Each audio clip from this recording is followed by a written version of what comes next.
first thing ever, I wanted to be a meteorologist. A meteorologist? But only because that was the way you could have a job and chase tornadoes.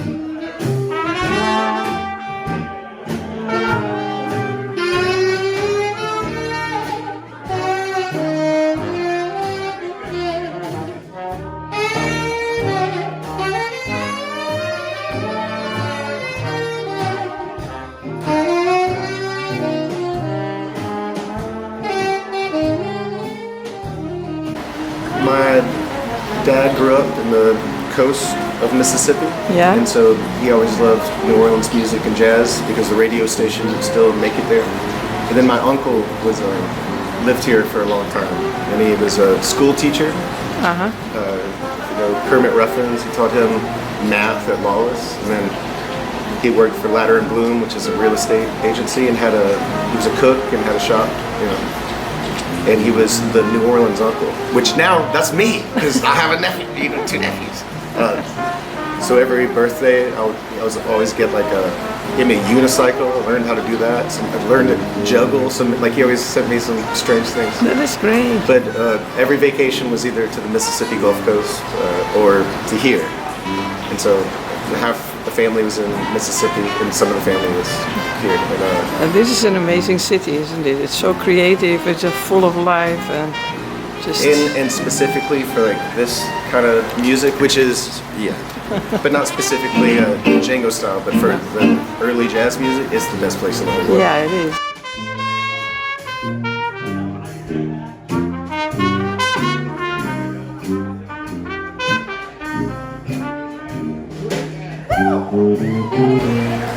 Again, my father plays music, and he still plays at Hallamals in Jackson with the large jazz band. And then, but I grew up with him, and he always played banjo and played some trumpet and many other things. And then he bought me a guitar, a bright, I think if I remember, like a red rock and roll guitar.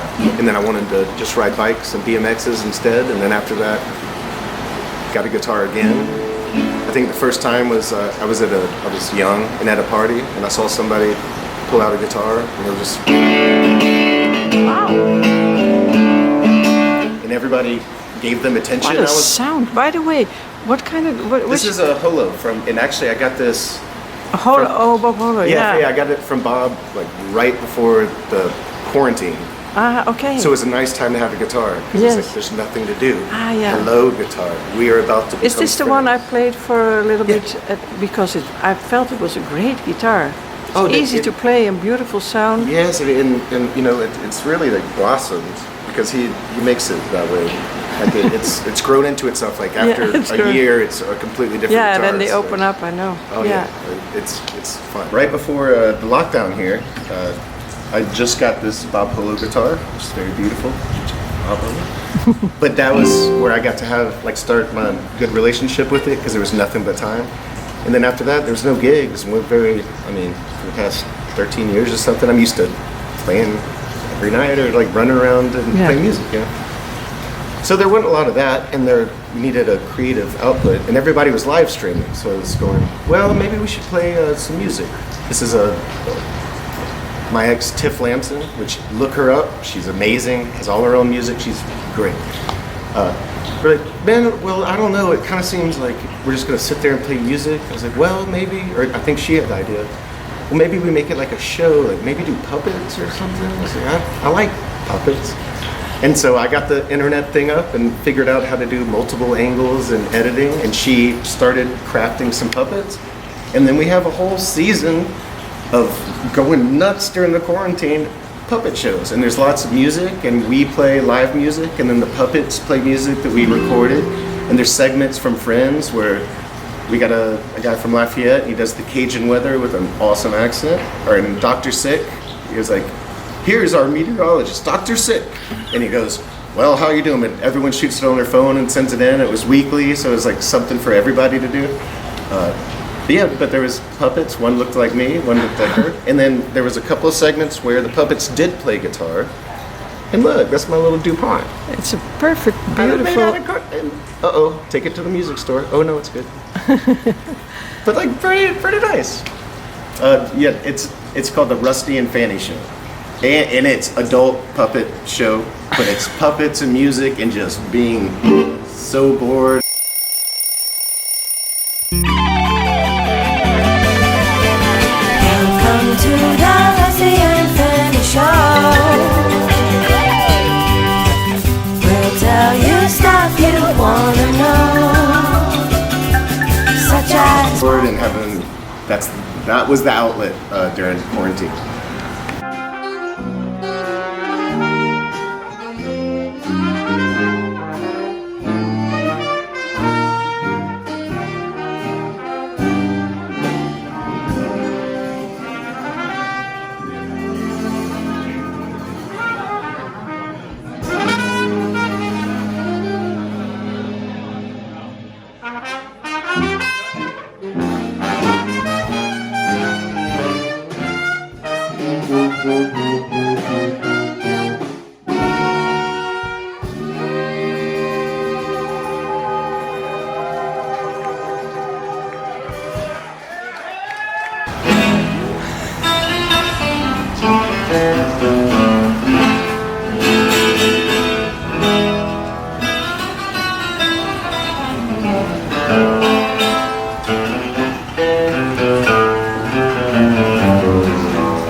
But I remember when I went to see Fappy and took lessons with him, things, I go, hey, you know, I'm not very familiar, but could you just tell me about right hand is so important? And he goes, well, yeah, it's different for everybody and that stuff.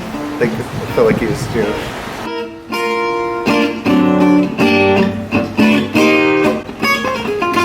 And then he goes, do you love guitar? I was like, yeah, I love guitar. He goes, well then play something beautiful. And I was like, what's beautiful? Major 7 stuff? He goes, that's not beautiful. And he's like, watch this. Let it ring all the way out. He's like, that's beautiful. I was like, oh, I'm getting a lesson. And then we played a couple of Hot Club de Gaunt a little bit. Oh, really? A couple of times. And yeah. Oh my God, yes. Oh, that's wonderful. I mean, of course, he's the guy, He's but also a very beautiful player, indeed. Yeah. And a beautiful person. Yeah, sure. I did one more Fappy thing. I was like, you know, sometimes I switch rhythm for everything else. And he goes, no, there's one. Like I play for everyone, and it's all the pop stuff. Yeah. But sometimes that does not fit, you know? Because like, or banjo, you know, for earlier stuff. Yeah. For recordings, you just had to kill the guitar just to be heard on an old recording or something. So sometimes it's way appropriate to go. I mean, if you do it the right, you know. But it's funny that way that it, again, like I've seen you a couple times with different bands, and it changes every night. Yeah. And it's,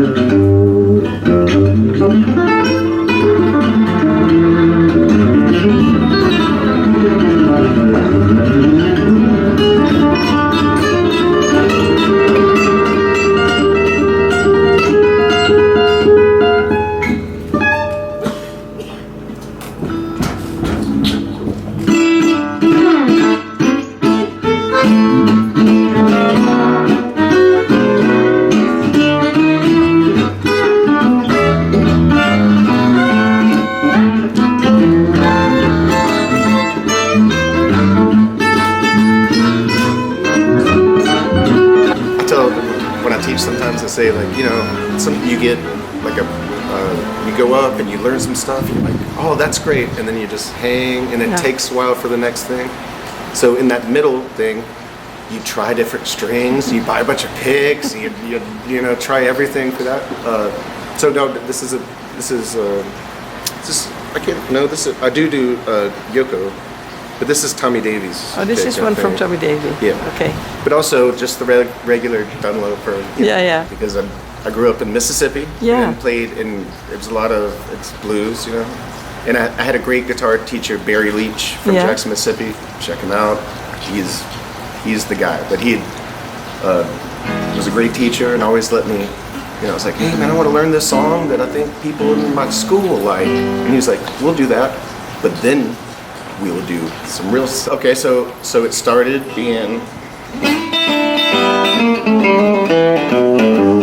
like very Mississippi stuff, and then it got into jazz and playing those that way. And then I was lucky enough to be in I went to a public school called Murrah, but there was a performing arts part of it. And and I was around like some of the best musicians ever, maybe by accident, but like Nate, Scott, Darian. We had a band, and everybody was like a very good player. They're still there, you know. But so it went from that, and then I went to jazz school in southern Mississippi, and it was very modern jazz, like they do. You know, so a lot of that stuff, which was great. And Larry Pinello was the teacher there, and he was amazing. But then after jazz school, there was a little bit of it kind of like I fell out of love with guitar for a second.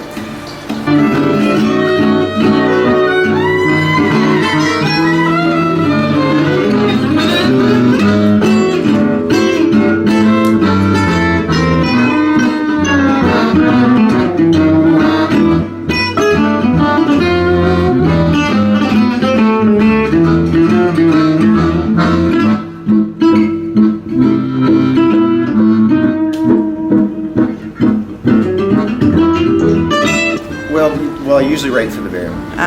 So if it's like on the Mississippi Gypsy, I made sure. I mean, I wrote it all first. Yeah. I mean, not like band practice, because again, everyone's playing 1,000 years all set. Yeah. So, but I wanted control a little bit. So I did it all myself, and then we got together. But it was always thinking, make sure that 4 people could play this: a violin, 2 guitars. But even the parts. So it's kind of there, but I always like to have a little a trick that works, but it kind of works with the band. Wouldn't you say that whatever you write, it's always possible for 4 people to play it, or not? That was my constraint that I made for myself. Because when you have like rules a little bit, then you can be more creative, like within the constraint. Yeah. So I also make other music, like rock and like weird indie rock and stuff. Nice. But it's on the computer a little bit. So when you have 1,000 tracks, you can do anything. Yeah. But to say we only have like the Beatles did, like old recording, you have 4 tracks. How much can you make?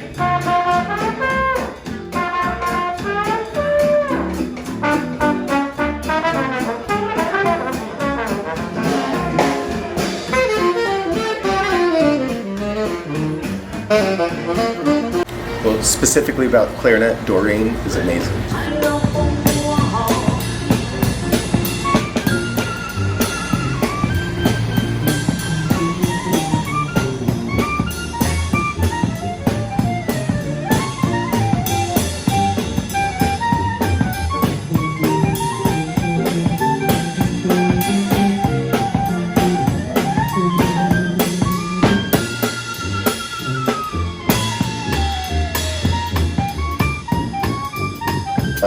But a name that doesn't get out there so much that I think should is Bruce Breitman, and he's one of my older Mississippi Gypsy. Whenever there's clarinet, that's him playing.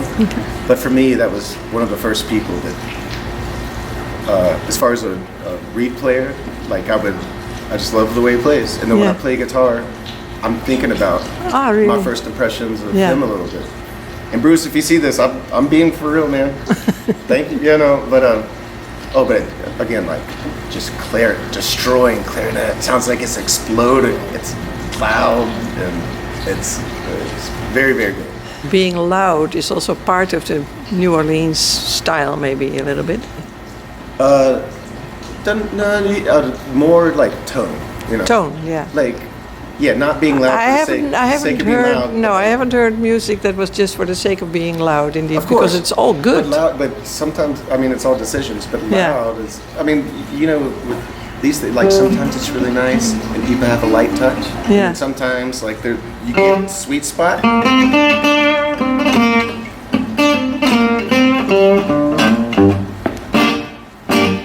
Like, I mean, it's a guitar, but it's still like there is like a tonal sweet spot that's Yeah. not just loud, but it's loud with tone. It's kind of strong because there's lots of trumpets and sousaphones. Yeah, and trombones. true. Then you have to assert yourself, otherwise you. They are very, very loud. Yeah, yeah.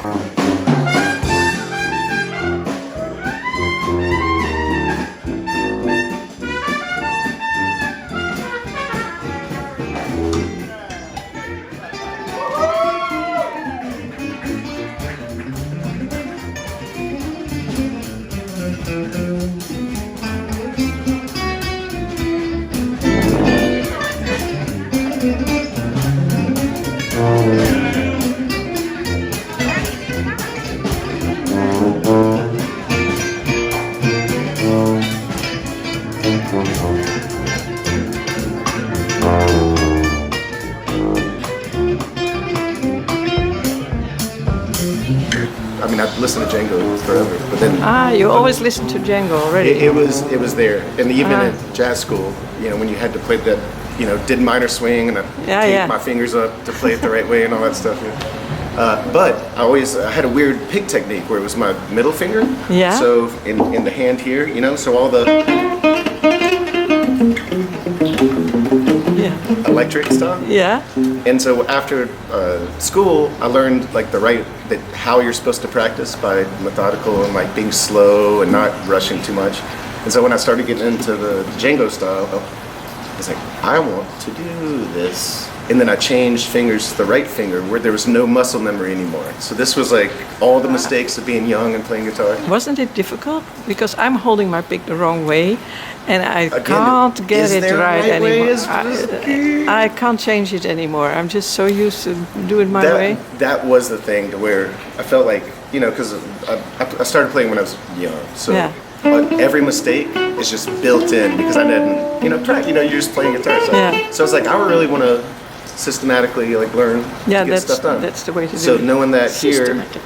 and I was like, I mean, I would even, you know, play some gigs trying to do this. I was like, this is not working. You just go back to that. Yeah. But Yeah. for practice, metronome, or just anything, it was brand new muscle memory. So I got it Yeah. back here. So all that is just like, you know, rest strokes.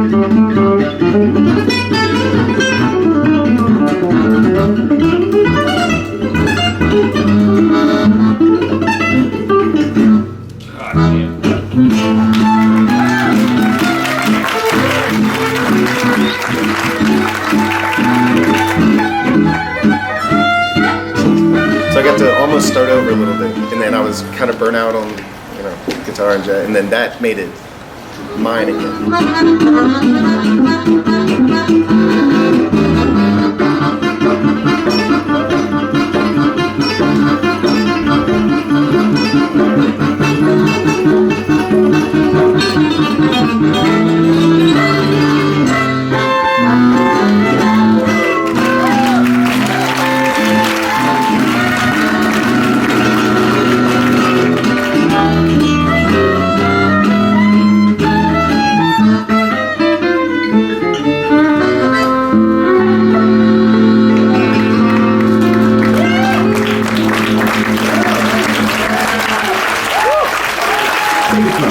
Walking sticks.